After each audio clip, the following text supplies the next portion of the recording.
Hello my friends, it's the Game Boy Geek here. Centuries after the Three Little Pigs fiasco, the swine family has set up a thriving business as a construction company.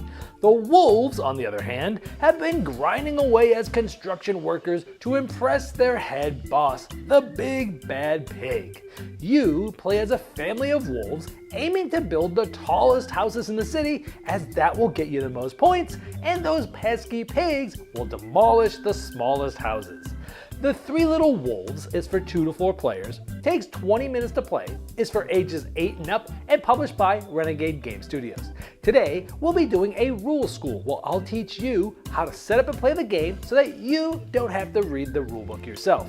Now, I've placed timestamps below me right in the description of this video, just in case you want to jump to a specific section of the rules.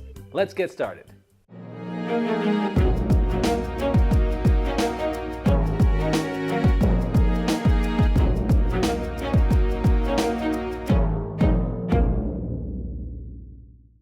The Three Little Wolves is a tableau building game for 2 to 4 players, where you're a family of wolves aiming to build one of the 3 tallest houses in the city.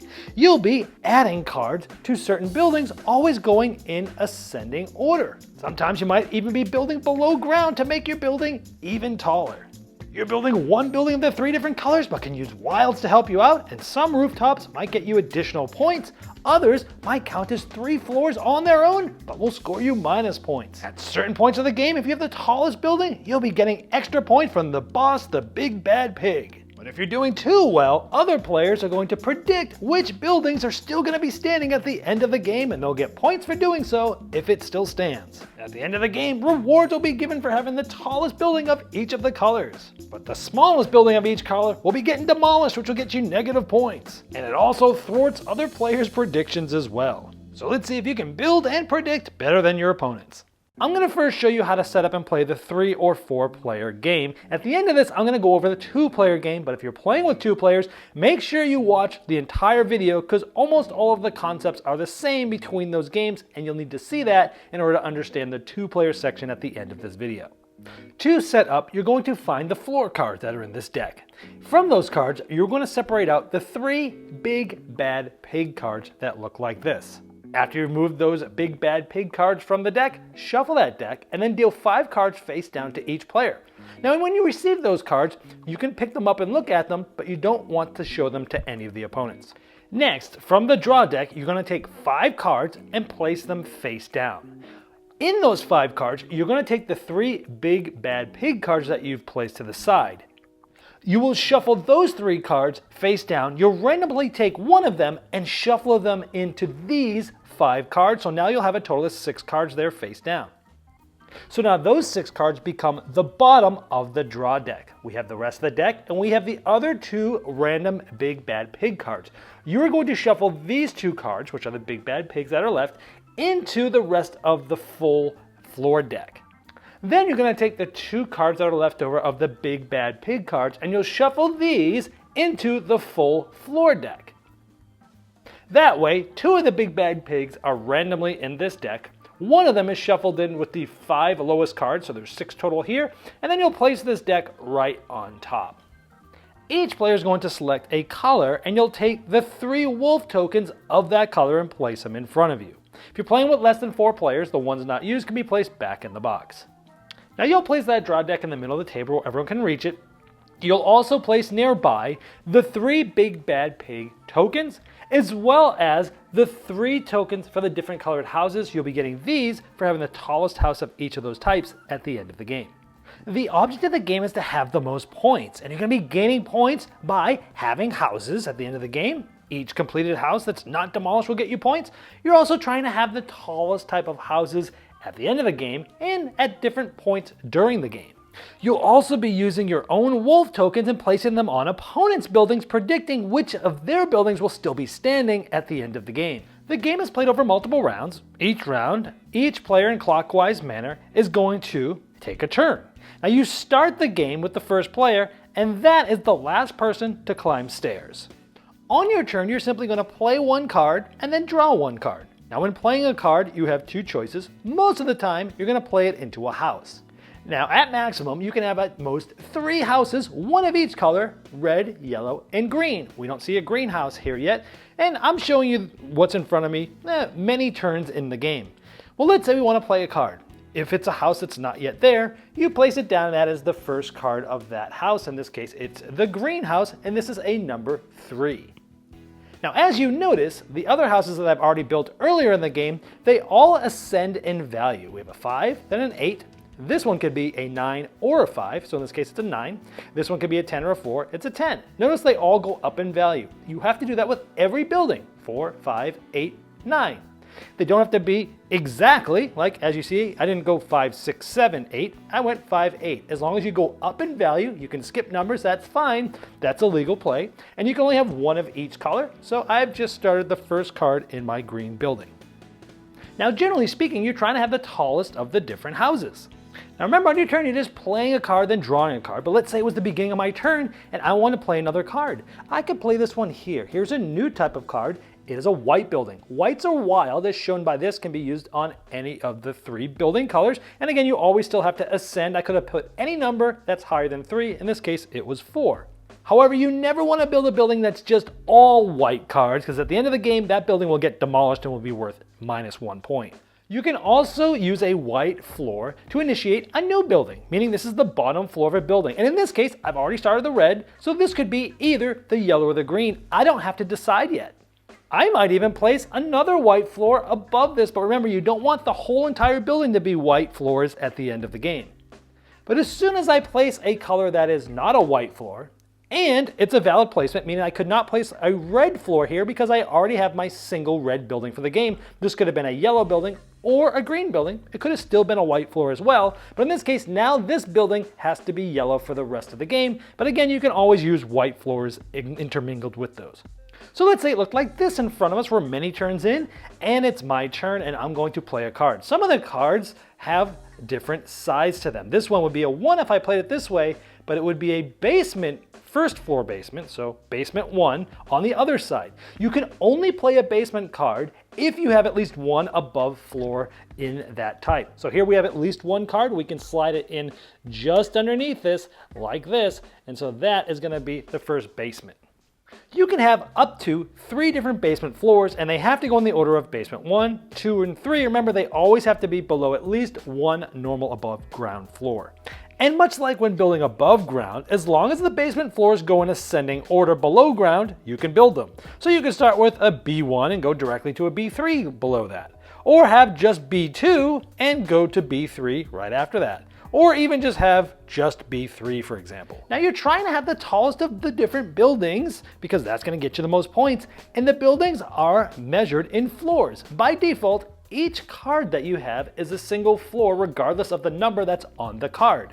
So this one here, we have 3 basement floors. 1, 2, 3.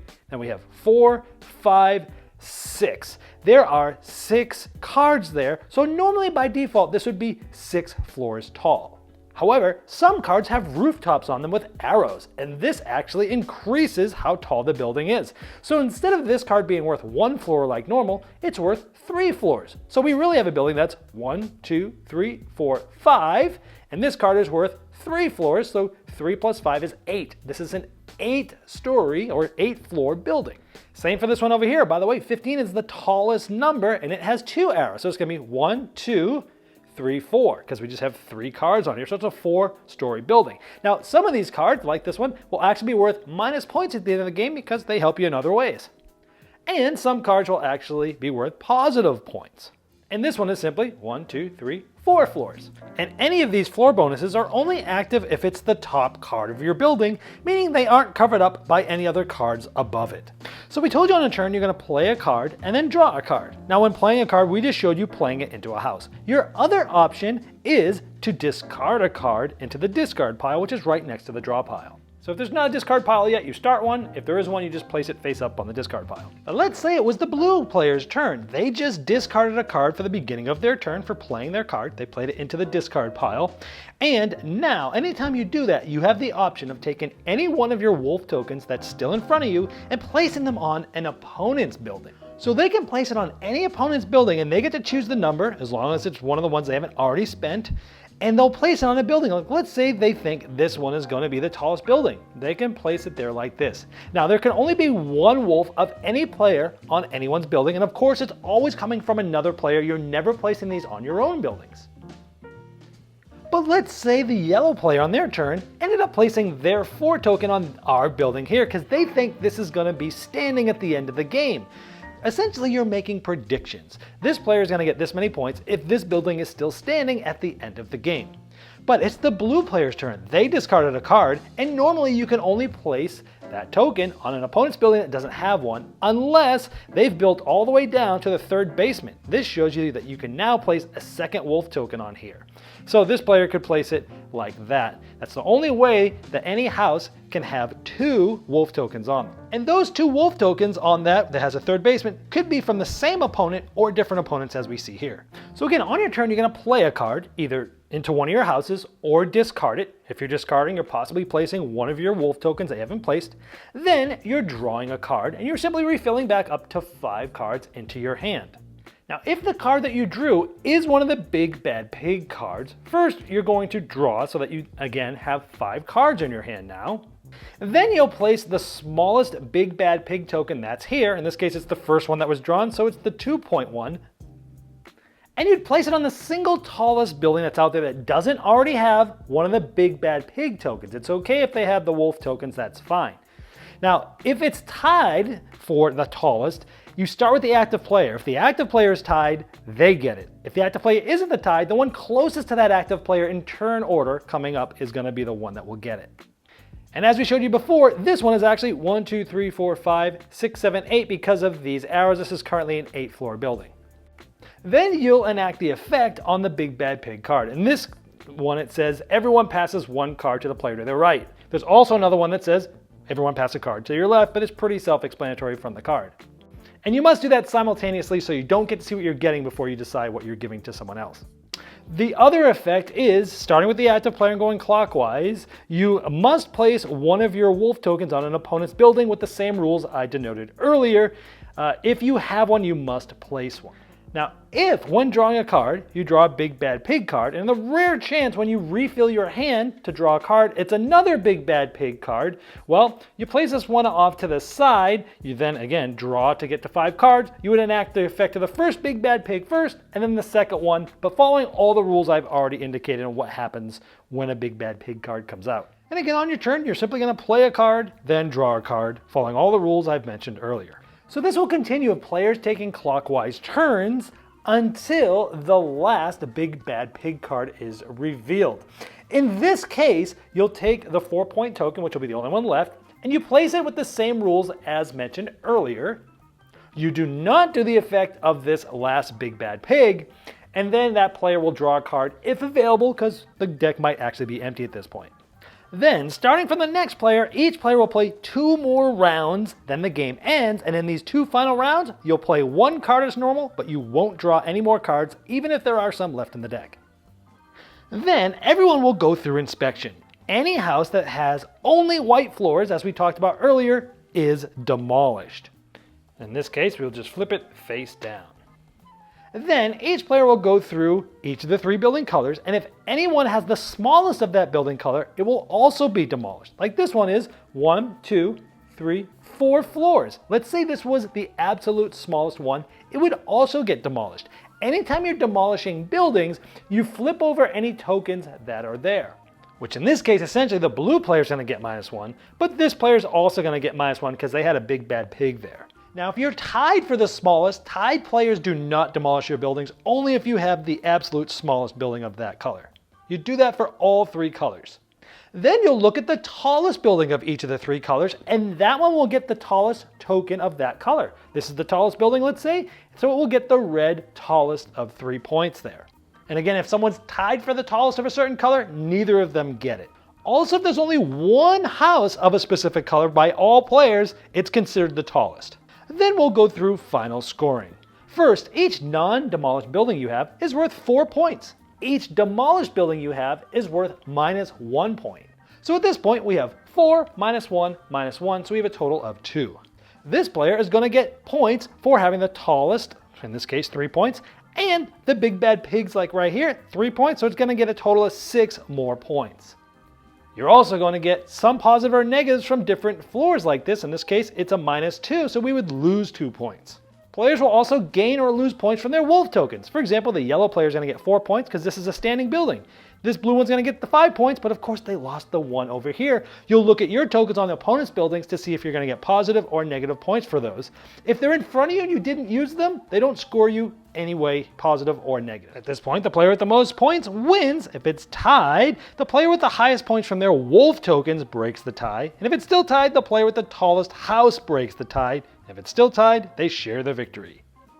To set up a 2-player game, you're going to grab the mustache. This is going to represent a 3rd player called Smokey. The mustache gets given to the start player. Now you'll place the 0-15 cards, 1 of each of the colors, to start the 3 colored buildings for Smokey off to the side. Next, you'll take the 6 wolf tokens of the 2 colors that you're not using in this game. In this case, I have the green and the yellows. Place them next to the draw deck with the -1 side facing up. Now, if at the beginning of your turn, you're the one that has the mustache, you'll draw a card off the top of the deck and you'll play it for Smokey. If the card can legally be played, you play it for Smokey. If it looked like this and they drew a card and it was a white floor, they can play it anywhere that they want that's still a legal play. Maybe they play it like this. And if you play a white floor for Smokey, you pass the mustache token to the other player. If when drawing a card for Smokey, it's a big bad pig card, you do the effect as normal. And if it's like this one and something has to be done in order, the player that has the mustache will go first. Then you draw another card for Smokey. After finishing Smokey's turn, then take your turn as normal. However, instead of taking their turn as normal, they can take one of the -1 tokens. They place that in front of themselves, scoring themselves -1, to play one of their cards onto Smokey's buildings. Players will continue taking turns like this until the last big bad pig card is drawn. Then both players will secretly select one card to play down in front of them. Then they both reveal, and the player that has the mustache will play their card first. And they can decide to build or discard, followed by the other player. Then, from the draw deck, if there's still cards, you reveal one from here and you play this for Smokey. But if that card cannot be played onto Smokey's building, then it gets discarded. Then you pass the mustache to the other player. And you keep playing this way until both players have used all the cards in their hand, and after all the cards have been played, the game ends. Scoring is as normal, but keep in mind that during the game you can place your own wolf tokens onto Smokey's houses, and Smokey does compete with you for both the tallest house, but possibly having their smallest houses demolished. Well, I hope this helped you dive right into the Three Little Wolves faster than you normally would if you had to read the rulebook yourself. Now, if you have further questions about the rules, I've placed a link below me in the description of this video. Now, that's the best place to ask them since I'll be notified, but so will Renegade Game Studios.